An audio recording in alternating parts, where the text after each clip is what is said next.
Yo, it's your boy, the Ghetto Wrestling Fan here, back with another recap, back with another review, back for another Smackdown, which was last night, but I'm doing a reaction this morning.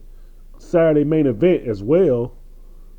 I should have just did them back to back, but I'm gonna do another recap later on tonight or tomorrow for the Saturday main event because you know that's taking place today. But anyway, here's the recap for SmackDown. SmackDown it wasn't super trash, but it was boring, if that's fair.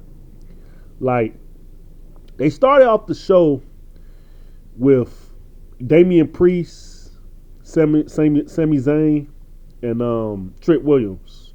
The segment wasn't bad. The crowd was dead. You could tell the crowd wasn't really into it that much. Sami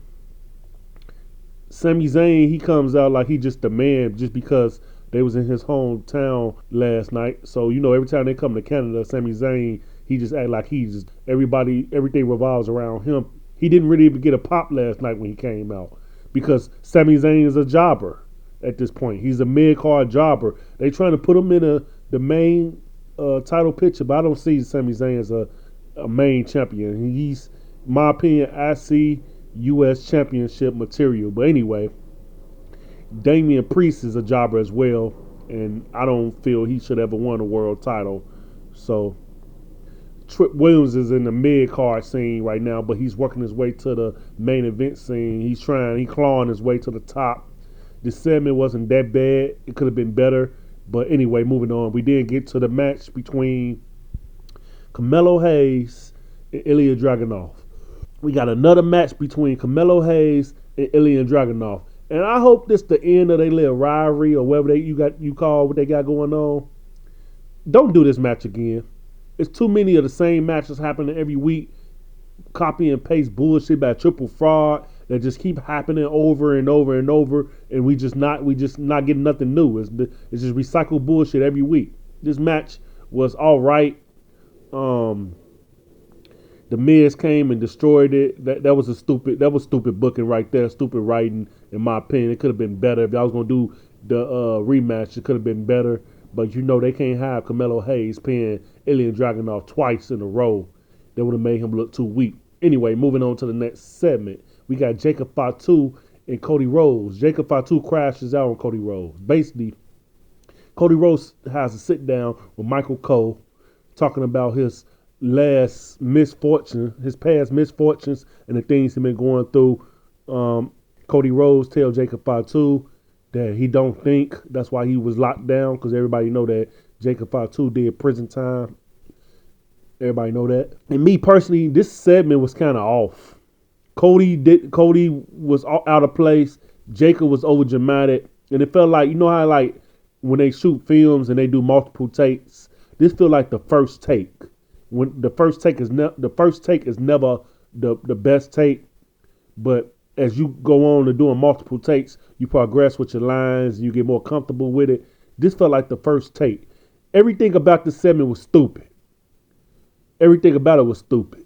Even the security in the background looking at them do the segment was stupid. Everything about it was unnecessary and stupid. Anyway, moving on. We did move on to Jade Cargill. She has a match against Chelsea Green. Jordan Grace ringside.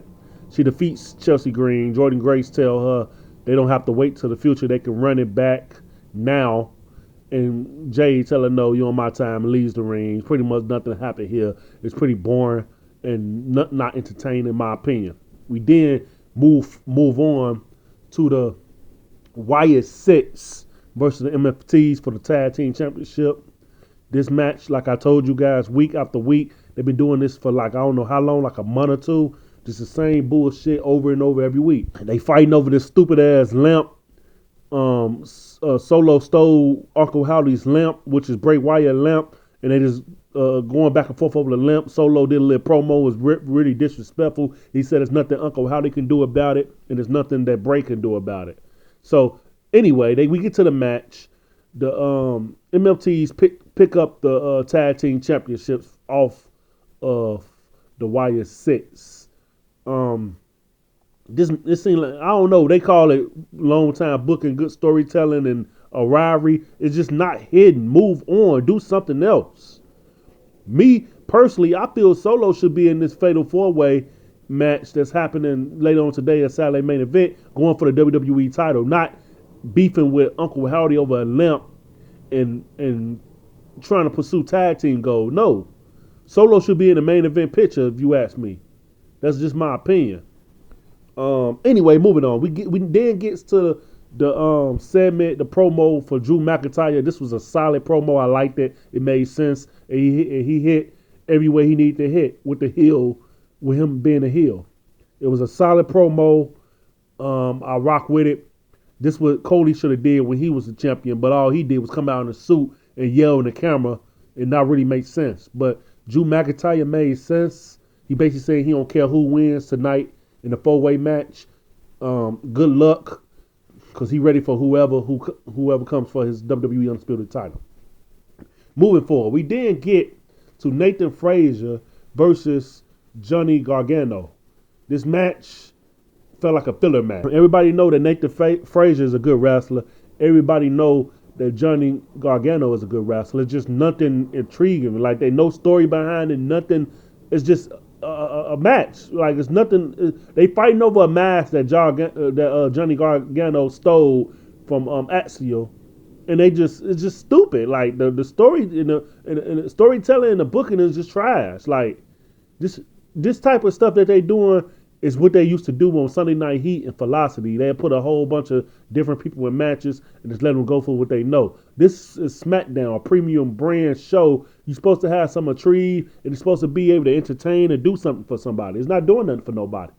It just run their own matches. Basically, like the reason why I didn't like AEW when it first came out, because it's just a whole bunch of fake matches. I'm just gonna be blunt. A whole bunch of fake matches with no story. There's a whole bunch of matches. Everybody know that WWE is scripted. So why would I be interested in sitting there watching a fake match with no story, no engagement, and nothing to look forward to, just a fake match? Anyway, moving on. We then get to this triple threat tag team match between Julia Kalina versus Alexa Bliss, Charlotte Flair, and Last Legend and Nia Jax. Whoever wins this match get a shot at the tag team championships, the women's tag team championships. This match was interesting. They need to brush up on their skills a little bit more. The women, they need to get back go back to the performance center, get back in the ring, and brush up on their skills. I feel like they're getting relaxed. Only person I take my hat off to that really was shining this match and kind of shocked me and showed me that she has potential was Kalina James. She did good. But everybody else, they wrestling like they just came off a 4-month layoff and they got ring rush. Everybody. It was an okay match. Julia and Kalina James win. They number one contenders for the Women's Tag Team Championship, and that's pretty much it. We then move forward to the segment between AJ Styles and Cody Rhodes. Basically, AJ Styles, everybody, they got this little thing going on backstage because early on in the night, we had Shinsuke Nakamura approach AJ Styles and ask him, is he sure he want to put his career on the line against Gunther next week at the Royal Rumble, because as you know, it's going to be AJ Styles versus Gunther in a match. If AJ Styles lose, he retires. And everybody, they've been having these segments backstage, asking AJ Styles, is he sure he want to put his career on the line? AJ Styles said, yes, I'm confident in my ability. So Cody Rhodes, he walks up to AJ Styles. AJ Styles says he don't want to hear that he might be making a bad mistake. Cody Rhodes said, I'm not here to do none of that, criticize you. I'm just here to say good luck, and I'm rooting for you. And that's pretty much it. A 55-second waste of a segment. It was unnecessary. It didn't need to happen. Anyway, moving forward. We then get to the main event of SmackDown, which is Damian Priest versus Trick Williams. Trick Williams completely outclassed Damian Priest in this match. He made Damian Priest look like he the rookie. Damian Priest been world champion. He been on the main roster for a minute now. Trick Williams just now came up from NXT, and you struggle with Trick Williams. You could tell that Trick Williams is a better wrestler than Damian Priest. Anyway, Sami Zayn come out. He costs Damian Priest the match by attacking Trick Williams. They get in the brawl. Trick Williams lays both of them out. Randy Orton comes out and RKO Trick Williams. And then Sami Zayn get up and he have a little stare off with Randy Orton. And Randy Orton RKOs Sami Zayn. And that was a pretty decent ending in my book, the way they ended it. The match wasn't bad. The match was actually a good match. And the ending wasn't that bad. Just me being honest, it wasn't a bad ending for the Smackdown.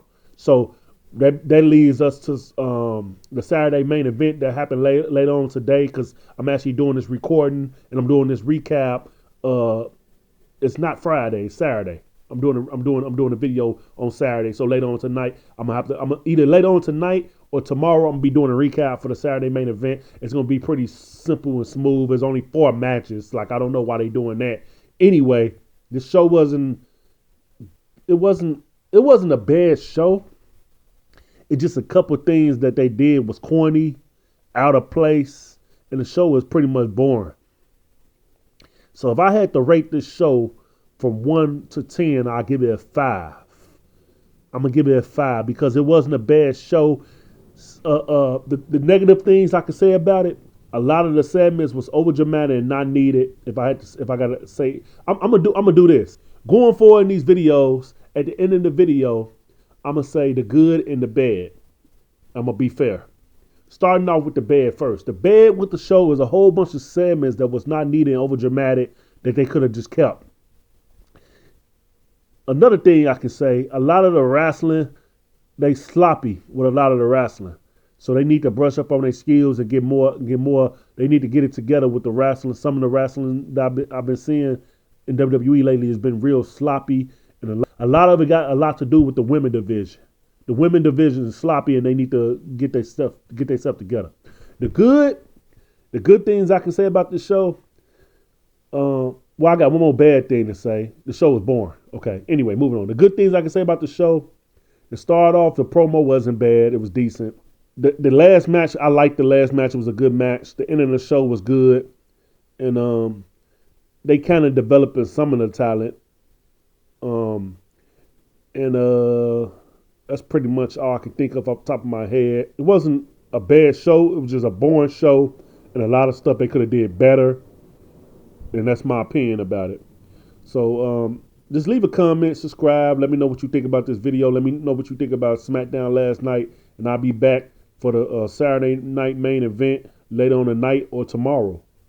Depends on if I feel like doing it right away. I might not feel like doing it right away. When I watched Smackdown last night, I did not feel like doing it right away. So I'm doing it now. But it's your boy, the Ghetto Wrestling Fan. Thanks for tuning in. And I'm out. See you soon. Deuces.